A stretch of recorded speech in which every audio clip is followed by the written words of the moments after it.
लगातार हम बात कर रहे हैं गंगा नदी की साफ सफाई को लेकर लगातार हम चर्चा कर रहे हैं। दर्शकों से भी अपील करना चाह रहे हैं, लेकिन इस बीच हमारे साथ एक दर्शक जुड़ गए हैं, निशा तिवारी। क्या कहना चाहेंगी आप?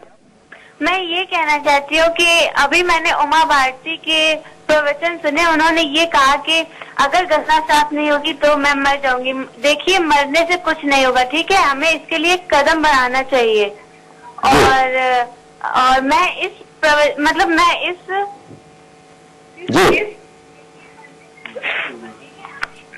चलिए, शुक्रिया। आप भी हमें फोन कर सकते हैं, हमारा नंबर हमारे टीम को फ्लैश हो रहा है लगातार।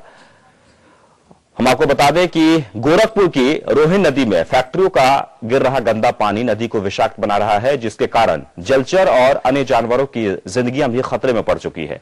मामला काफी गंभीर हो चला है। नदी के तट पर छटपटाती मिली तमाम मछलियों की मौत हो रही है। नदी का पानी इतना विषाक्त हो चुका है कि जलचर भी अब इस पानी में अपने को महफूज नहीं समझ रहे हैं। वहीं नदी के बगल में रहने वाले तमाम ग्रामीण युवकों ने पहले तो इसे गंगा मैया की कृपा समझा, लेकिन जब उन्होंने असलियत का पता चला तो उन्होंने इसकी सूचना अधिकारियों को दी। आपको बता दें कि रोहिन नदी का उद्गम नेपाल से है और रास्ते में कई फैक्ट्रियां हैं जहां से गंदा पानी छोड़ा जा रहा है, जिसके कारण बीते दिनों महाराजगंज जनपद में इसी नदी का पानी पीकर एक जंगली तेंदुआ भी बेहोश हो गया था। फिलहाल रोहिन नदी में मछलियों के मरने से पूरे सरकारी महकमे में सनसनी फैल गई। जिलाधिकारी के निर्देश पर एडीएम सिटी बीएन सिंह और जिला मत्स्य अधिकारी पुष्पा रानी त्रिपाठी और पुलिस दस्ता भी मौके पर पहुंचे और इस हकीकत से रूबरू हुई। और प्रोफेसर राजेंद्र सिंह जुड़ गए हैं इस वक्त हमारे साथ, जो कि जल पुरुष हैं। बहुत बहुत स्वागत है राजेंद्र सिंह जी आपका। जी नमस्ते जी। राजेंद्र सिंह जी, लगातार हम चर्चा कर रहे हैं गंगा नदी की साफ सफाई को लेकर। आपने गंगा नदी की साफ सफाई को लेकर तमाम कार्य किए हैं, आपको पुरस्कृत भी किया गया है। इस वक्त आप क्या कुछ कर रहे हैं साफ सफाई को लेकर? देखिए, गंगा नदी की साफ सफाई का इस वक्त काफी आवाजें हैं, लेकिन केवल आवाज ही है। असली में जो काम होना चाहिए जी गंगा की सफाई को लेके, वो सरकार को करना है। जी सरकार को ऐसा कानून बनाने की जरूरत है जिससे गंगा में गंदे नाले ना जाएं। गंगा राष्ट्रीय नदी है तो उसका एक राष्ट्रीय प्रोटोकॉल उसकी जरूरत है, तो उसके लिए एक एक्ट की जरूरत है। जब तक ये एक्ट नहीं बनेगा जी तब तक गंगा जी में लाशें भी जाती रहेंगी, गंदे नाले भी जाते रहेंगे, गंदगी भी बढ़ती रहेगी और बातें होती रहेंगी कि हम स्वच्छता कर रहे हैं, सफाई कर रहे हैं। आप जानते हैं कि मैंने पिछली सरकार में इसी बात, क्योंकि बातें बहुत हो रही थी, काम नहीं हो रहा था, तो गंगा बेसिन अथॉरिटी से त्याग पत्र दे दिया था। जी मुझे केवल बातें करना पसंद नहीं है, कुछ काम हो, काम करने वाले लोग हो तो अच्छा लगता है। तो अभी तो पहले तो सरकार को काम करने की जरूरत है ना। हम क्या करेंगे? हम तो अपनी अरवरी नदी के लिए काम कर रहे हैं। अरवरी नदी पुनर्जीवित हो गई, 7 नदियां पुनर्जीवित कर दी हमने। अरवरी, रूपरेल, सरसा, बगानी, जहाज वाली, साभी और महेश्वरा। तो हम तो छोटे लोग हैं, तो छोटी नदियों को पुनर्जीवित करने के काम में लगे हैं, सफाई करने में लगे हैं। गंगा बड़ी नदी है, उनको सरकार ही साफ कर सकती है। गंगा मैया है, पूरे दास की माँ है, तो ऐसी बड़ी नदी को तो सरकार को ही करना पड़ेगा। मैं क्या कर सकता हूँ उसके लिए भाई? बिल्कुल। मैंने तो गंगा बेसिन की 7 नदियां पुनर्जीवित की हैं, तो वो छोटी छोटी नदियां हैं उनको कर दिया। बिल्कुल राजेंद्र सिंह जी, आपने भी अपने स्तर पे कई नदियों का सर्वे भी किया है। गंगा और यमुना की जहां तक बात कर ली जाए तो गंगा नदी जो कि लगातार मैली हो रही है और यमुना का तो स्तुति ही खत्म हो रहा है। खासकर दिल्ली में चले जाइए, वहां पर कचरे में तब्दील हो रहा है धीरे धीरे। ऐसा क्यों हो रहा है?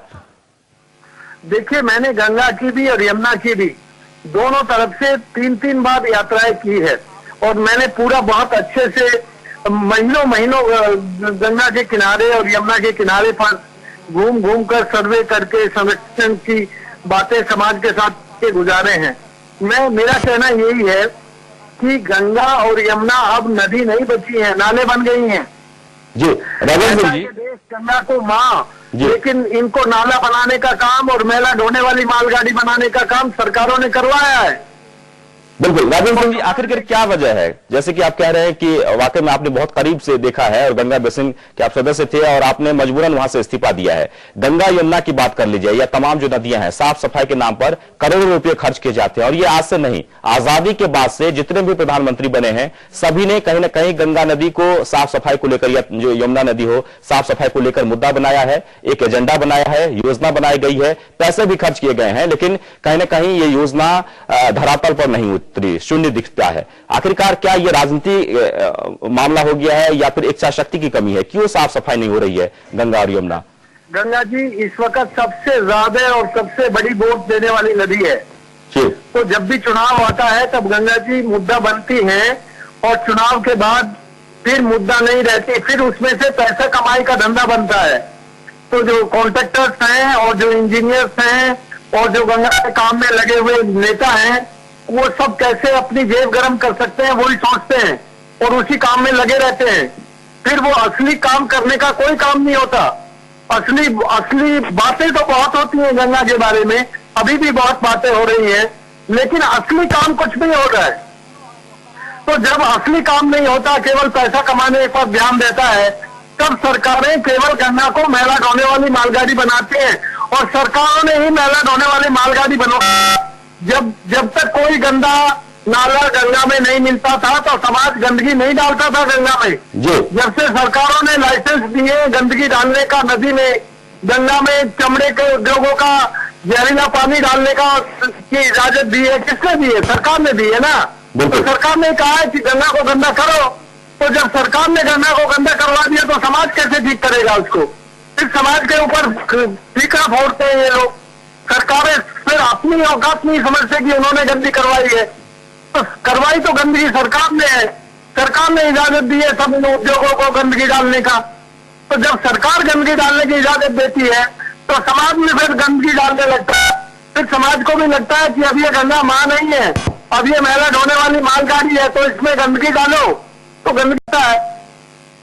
बिल्कुल राजेंद्र सिंह जी, जहां तक आखिरी सवाल हम छोटा सा जवाब जानना चाहेंगे आपसे कि आखिरकार लोकसभा चुनाव से पहले भी उमा भारती जो भी गंगा मंत्रालय के मंत्री हैं वो भी लगातार पूजा पाठ में लगी हुई थी और कोशिश भी कर रही थी। कल उनका एक बयान आया है कि 2 साल में अगर गंगा की सफाई नहीं हुई तो वो जल समाधि ले लेंगे। क्या ये संभव है?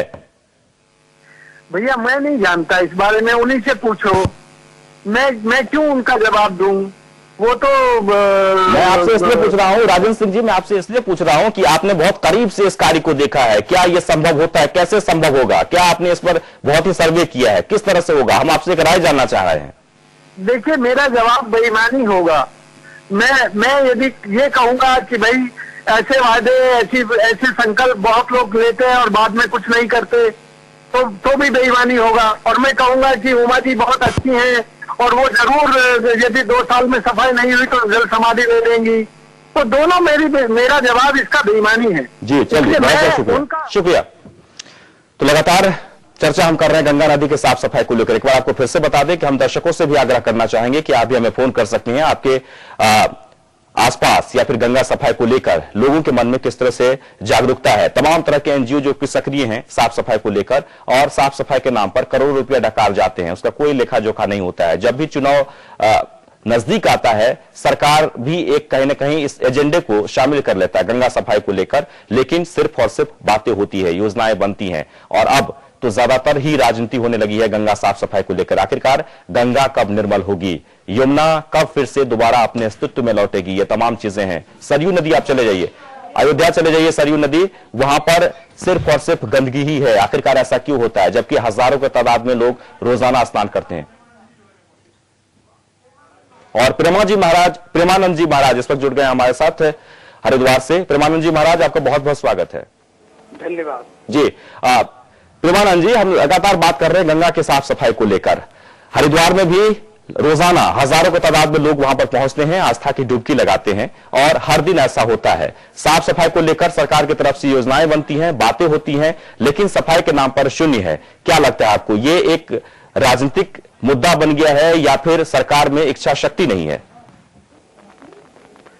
जी, गंगा के ऊपर बहुत से काम करने की योजनाएं सरकार दावे करती है जी, लेकिन हकीकत में ये है कि गंगा में कहीं भी कोई सफाई नजर नहीं आ रही। एक बार गंगा के विषय में मीटिंग हुई तो उस समय डॉक्टर मनमोहन सिंह जी जो प्रधानमंत्री तत्कालीन थे उनकी अध्यक्षता में थी और काफी पैसा आया, लेकिन ये सरकारें जब चुनाव आते हैं तो ये मुद्दे उठाती हैं और उसके बाद फिर उस पर कोई ध्यान नहीं दिया जाता है। कल मैं बयान गंगा मंत्रालय के मंत्री साध्वी उमा भारती जी का मैं सुन रहा था कि गंगा अगर प्रदूषण मुक्त नहीं हुई तो मैं जल समाधि ले लूंगी। तो मुझे लगता कि अगर उमा भारती जी की इतनी इच्छा शक्ति है तो गंगा प्रदूषण मुक्त होनी चाहिए, नहीं तो उमा भारती जी को फिर जल समाधि ले लेना चाहिए। बिल्कुल, चलिए बहुत बहुत शुक्रिया बातचीत के लिए। लगातार हम चर्चा कर रहे हैं गंगा नदी की साफ सफाई को लेकर। हमारे साथ पंडित रामजी त्रिपाठी जी लगातार बने हुए हैं। पंडित रामजी त्रिपाठी जी, चलते चलते हम आपसे ये जानना चाहेंगे कि आखिरकार लोगों से आप क्या अपील करना चाहते हैं गंगा साफ सफाई को लेकर, क्योंकि सरकार को तो हम कोस रहे हैं, सरकार की तरफ से योजनाएं भी बन रही है। वाकई में जैसे कि प्रोफेसर राजेंद्र सिंह जी कह रहे थे कि काम तो सरकार को करना है, सरकार करने की इच्छा शक्ति रखते ही नहीं है। सरकार सिर्फ योजना बनाते हैं, सिर्फ बातें करते हैं और जानबूझकर वहां पर कचरा फैलाने के लिए लोगों को इस तरह से प्रेरित किया जाता है, इस तरह से वहां पर माहौल बना दिया जाता है कि लोग वहां पर कचरा फैला के आ जाते हैं। लोगों से आप क्या अपील करना चाहेंगे, कब गंगा सफाई होगी और लोगों को क्या करना चाहिए? जैसा जी बहुत अच्छी बात है, सद्य राजेंद्र सिंह जी ने जो बात कही है ये अपने अनुभव की बात कही है जी। और मुझे जो देश के सभी वरिष्ठ संतों ने, स्वामी वासुदेवानंद शंकराचार्य महाराज जी ने अपने साथ में एक राष्ट्रीय संयोजक घोषित किया था जी। मुझे इसके बाद में मुझे एहसास हुआ कि गंगा का काम करने के लिए राष्ट्रीय और अंतर्राष्ट्रीय नेता बनने की आवश्यकता नहीं है, चौकीदार बनने की आवश्यकता है। प्रहरी का मतलब चौकीदार है। तो रामजी त्रिपाठी ने इस बात का फैसला कर लिया कि मुझे मां गंगा की सेवा के लिए गंगा प्रहरी बनना है। तो गंगा प्रहरी काम क्या होगा, चौकीदार का काम क्या होता है? चौकीदार का ये काम होता है कि यदि कोई भी अंदर वाला भी आदमी किसी बदमाश से मिल जाए तो बिना चौकीदार के माल बाहर नहीं जा सकता है, यदि चौकीदार ईमानदार है। तो सरकारें यदि बेईमानी कर रही हैं, मुझे सब मालूम है, क्योंकि स्वामी हरचेतन राष्ट्रीय संयोजक अध्यक्ष जी ने उन्होंने बाकायदा हाईकोर्ट में रिट दायर की और वास्तव में बहुत बड़ा काम फैसला किया, उन्होंने बहुत बड़ा निर्णय लिया। और उसके बावजूद भी 2006 में उनके द्वारा लगाई गई रिट में भी अभी तक उसका अनुपालन नहीं हुआ। यहां तक कि तो यदि 3500 क्यूसेक पानी लगातार नरोड़ा बांध से छोड़ा जाए तो ये भी गंगा सफाई करने के लिए बहुत महत्वपूर्ण भूमिका अदा करेगा, लेकिन उसका भी पालन नहीं हुआ। 5000 क्यूसेक पानी नरोड़ा बांध से छोड़ा जाए त्योहारों में, उसका भी पालन नहीं हुआ। नीति का मार्ग वाला मेरा कहना है कि जन जागरण की बहुत आवश्यकता है और प्रहरी बनने की आवश्यकता है। इस समय भारत के लोगों को, देश के लोगों को, गंगा भक्तों को अपना प्रहरी बन करके, यदि किसी माँ के पास में 3 बच्चे हैं, 2 बच्चे हैं, 4 बच्चे हैं, तो एक बच्चा यदि अपनी माँ गंगा की रक्षा करने के लिए प्रहरी घोषित कर दे तो निश्चित रूप से आपके द्वारा विद्यासागर जी चलाया अभियान निश्चित सफल हो जाएगा। मुझे विश्वास है अविरल धारा और निर्मल धारा हमारे घाटों पे होगी। चलिए बहुत बहुत शुक्रिया, आप हमारे स्टूडियो में आए और हम लगातार जनता से आग्रह करना चाहेंगे, अपील करना चाहेंगे कि अगर आप चाहते हैं कि गंगा निर्मल हो, अविरल हो, अगर आप गंगा माता की पूजा करते हैं, अगर आप आस्था की डुबकी लगाने चाहते हैं तो आप वहां पर साफ रखें और लोगों को भी जागरूक करें, लोगों को भी यही संदेश दें, लोगों को भी यही कहें कि गंगा को मैली ना करो। हालांकि सरकार की तरफ से तमाम तरह की योजनाएं चलाई जा रही है और कुछ ऐसी चीजें हैं जैसे कि लगातार हम चर्चा कर रहे थे कि गंदे पानी छोड़ दिया जाता है, फैक्ट्री के पानी चला जाता है, लाशें फेंक दी जाती है, मृत जानवर को फेंक दिया जाता है, फूल फेंक दिया जाती है, तमाम चीजें हैं जिस पर हम लगातार चर्चा करेंगे और आगे भी हमारी योजना होगी कि ऐसे किस तरह से उस पर रोक लगे, सरकार को किस तरह से आग्रह करे, ये तमाम चीजें हैं। लेकिन हम जनता से लगातार अपील करना चाहेंगे कि आप तो कम से कम जागरूक हो जाइए, गंगा को आप मैली ना करें।